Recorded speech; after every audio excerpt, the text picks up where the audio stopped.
Ratusan tahun sebelum kelahiran Nabi Muhammad, sumur Zam-Zam sudah ada, dan tak ada seorang pun yang tahu keberadaannya. Namun, berkat Abdul Muthalib, sumur Zam-Zam itu kembali terkuak keberadaannya. Selain itu, ada beberapa orang yang pernah menyelam dalam sumur Zam-Zam. Dan yang mereka temukan, sungguh luar biasa.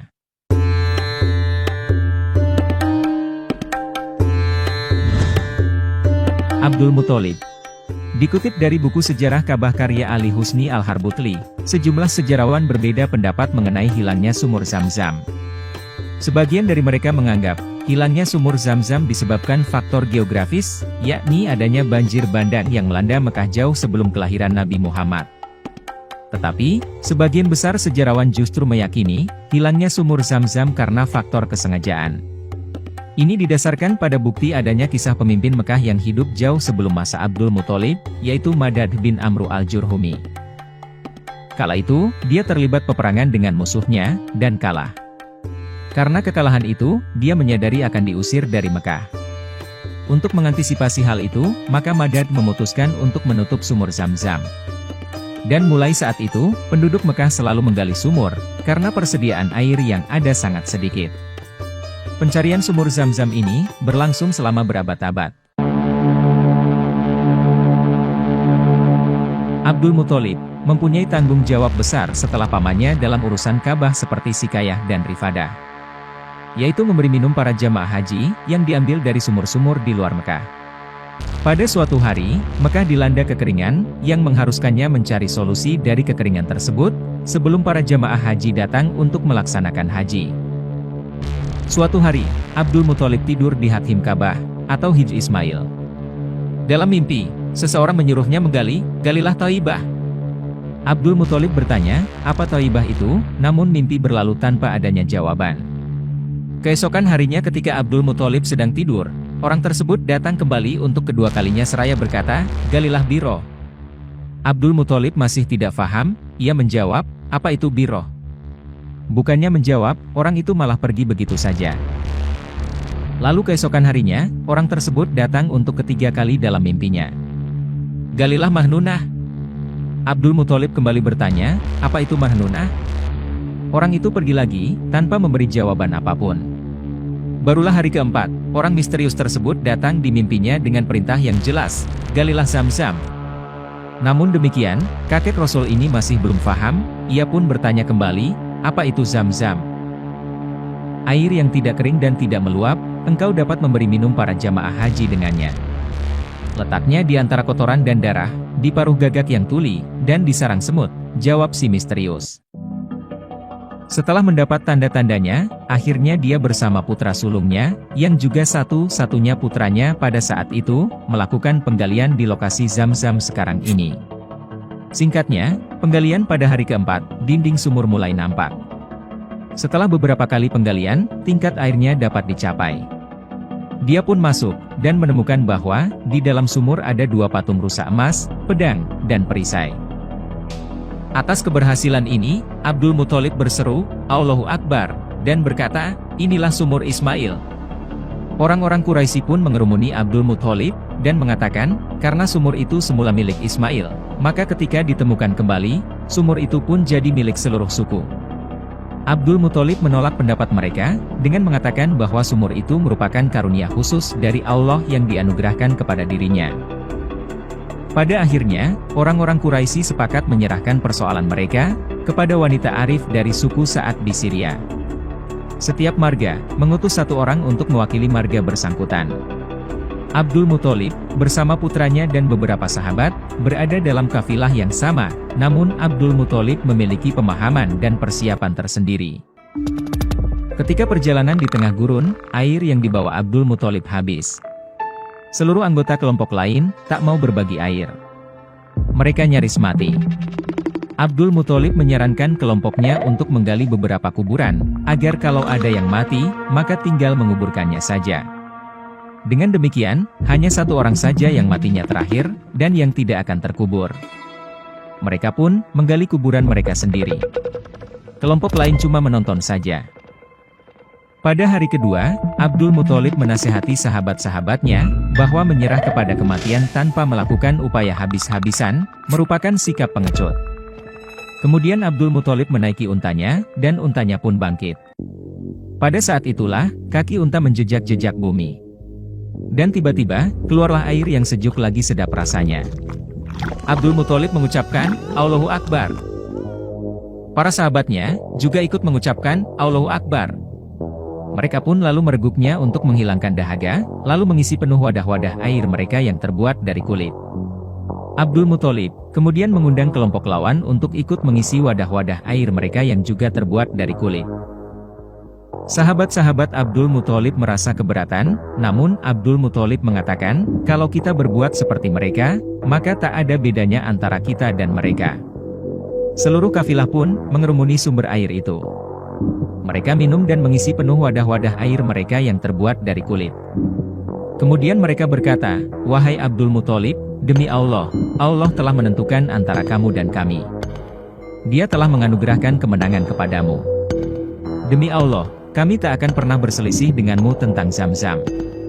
Tuhan yang telah menciptakan sumber air ini di sini, di gurun ini, untukmu telah menganugerahkan Zam-Zam kepadamu. Maka sejak saat itu, Zam-Zam pun menjadi milik pribadi Abdul Muthalib. Tariq Hussein. Tariq Hussein merupakan seorang insinyur desalting, atau insinyur kimia untuk memproduksi air minum dari air laut di Riyadh, dan sempat meneliti air Zam-Zam. Dalam laporan hasil penelitian kualitas air Zam-Zam, ia mengisahkan pernah melakukan penelitian pada tahun 1971. Ini bermula ketika setelah seorang dokter menulis kepada European Press, sebuah surat yang mengatakan bahwa air Zam-Zam tidak layak untuk diminum. Dia langsung berpikir, bahwa ini hanyalah bentuk prasangka buruk terhadap umat Islam. Dan karena pernyataannya didasarkan pada asumsi, bahwa karena Ka'bah adalah tempat yang dangkal di bawah permukaan laut, serta terletak di pusat kota Mekah, air limbah kota yang terkumpul melalui saluran air jatuh ke dalam sumur yang menahan air. Berita itu, sampai ke telinga Raja Faisal yang menjadi sangat marah, dan memutuskan untuk membantah pernyataan provokatif dokter tersebut. Dia segera memerintahkan Kementerian Pertanian dan Sumber Daya Air untuk menyelidiki, dan mengirim sampel air Zam-Zam ke laboratorium Eropa untuk menguji kemampuan air minum, dan Tariq pun terpilih untuk melaksanakan tugas ini.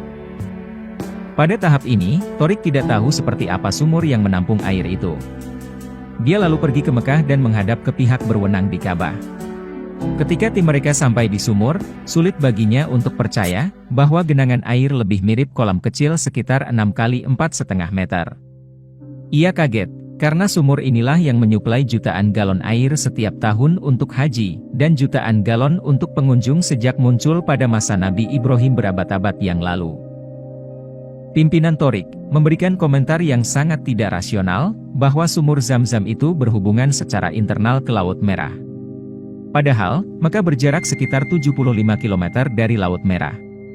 Namun, hasil sampel air yang diuji oleh laboratorium Eropa dan yang dianalisis di laboratorium, ternyata hampir identik. Perbedaan antara air Zam-Zam dengan air dalam kota lainnya, terletak pada jumlah garam kalsium dan magnesium.